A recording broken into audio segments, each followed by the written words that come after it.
Hello বন্ধুরা, সবাইকে নমস্কার জানিয়ে আজকের এই ভিডিওটা শুরু করলাম। আর হ্যাঁ, তোমাদের নিশ্চয়ই ভিডিওর ইন্ট্রোটা দেখতে দেখতে জিভে জল চলে এসছে। আমার দুজনের তো প্রচন্ড ভাবেই ফুচকা খাওয়ার ইচ্ছে করছিল। আর ঠিক সেই দিনটাতেই এসে গেছে ফুচকাওয়ালা, আমাদের বাড়ির সামনে দিয়ে রিক্সা করে যাচ্ছিল।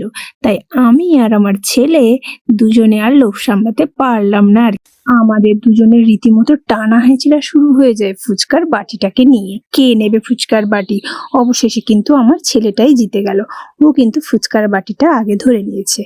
অগত্যা তখন আর কি করা যায়, আমাকে আবার নতুন করে একটা ফুচকার বাটি নিতে হলো। আর ওর বাটি থেকে আমি একটা ফুচকা তুলে নিয়েছি, তাই ওর অবস্থাটা দেখো খালি।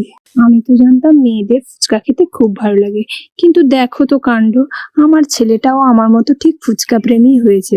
কেন জানি না, আমার মতো কার কার ছেলে এরকম ফুচকা প্রেমী কমেন্টে অবশ্যই জানিয়ে যেও। তুমি তো আমাকে ফুচকাটা খেতে একদমই দাও না। এই দেখেছো ছেলের কাণ্ড, অবশেষে সব্বার কাছে মায়ের নামে নালিশটা করেই ফেললো। তোমাকে যে ফুচকা খেতে আমি দেব, তুমি কি জানো ফুচকা খেলে কিন্তু পেট খারাপও হয়। কই, ফুচকা খেলে তো আমার পেট খারাপ হয় না, ফুচকা খেলে আমার মন ভালো হয়ে যায়।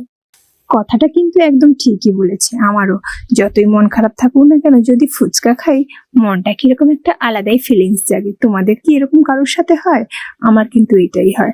আর সত্যি ফুচকাটা এমন একটা জিনিস, বিশেষ করে মেয়েদের কাছে মানে আলাদাই একটা ইমোশন, যেটা আলাদাভাবেই একটা লেভেলের কাজ করে। ফুচকা কোনো মন খারাপ, কোনো আনন্দের জিনিস, যাই কিছু ফুচকাটা পেয়ে গেলে একদম জমে যায় আর কি।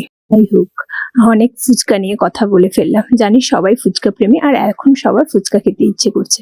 তো যার বেশি খেতে ইচ্ছে করছে ফুচকাটা, অবশ্যই আমাদের এদিকে চলে আসো। আর আমাদের বাড়ির সামনে দিয়ে প্রায় ফুচকা দোকান যায়, তো অবশ্যই আমি তোমাদের চেষ্টা করবো ফুচকা খাওয়ানোর। যাই হোক, প্রথমে কিন্তু আমার ছেলে ইন্ট্রোটা দিয়েছিল, আশা করি তোমরা বুঝতেই পেরে গেছো। তো আমার ছেলের এই ভয়েস ভিডিওটা তোমাদের কেমন লাগলো অবশ্যই কমেন্ট বক্সে জানিয়ে যাও। আর যদি এই ভিডিওতে আমি তোমাদের কাছ থেকে বেশি বেশি ভালোবাসা পাই, তাহলে চেষ্টা করব আমার ছেলে ভয়েস দেওয়ার। আর সত্যি বলতে গেলে সেরকম টাইম হয়ে ওঠে না আমারও ছেলেকে নিয়ে ভয়েস দেওয়ার, কারণ ও তো একটা কথাকে বারবার শিখিয়ে তারপরে তোমাদের সামনে উপস্থাপন করতে হয়। যেটা তোমরা একবার শুনে নাও, সেটা আমাকে ওকে 10 বার প্র্যাকটিস করিয়ে তারপরে বলাতে হয়। তাহলে বুঝতেই পারছো অনেকটা খাটনির ব্যাপার। তাই অবশ্যই তোমাদের যদি ভালোবাসা পাই, এই খাটনি খাটতে কিন্তু আমি অনেকটাই রাজি আছি। এর জন্য কিন্তু বেশি বেশি করে ভালোবাসা দিতে হবে। তার জন্য কি করতে হবে, আমাদের এই ছোট্ট পেজটাকে একটু ফলো করে দিতে হবে। আর অবশ্যই পাশে থাকো, পাশে থাকার চেষ্টা করব আমিও। লাইক কমেন্ট করে আমাদের উৎসাহিত করো, আর ভালো লাগলে একটু শেয়ার করে দিও। এইটুকুই তো চাই, আমাদের মতো ছোট ছোট কন্টেন্ট ক্রিয়েটর আর কি বা চাই। তো আজকের ভিডিওটা এই পর্যন্ত। পুরো ভিডিওটা কেমন লাগলো অবশ্যই জানিয়ে দিও। আর আমার ছেলের কথাগুলো কেমন লাগে সেটা তো আরোই জানিয়ে যেও। আজকের ভিডিওটা এই পর্যন্ত। Tata guys.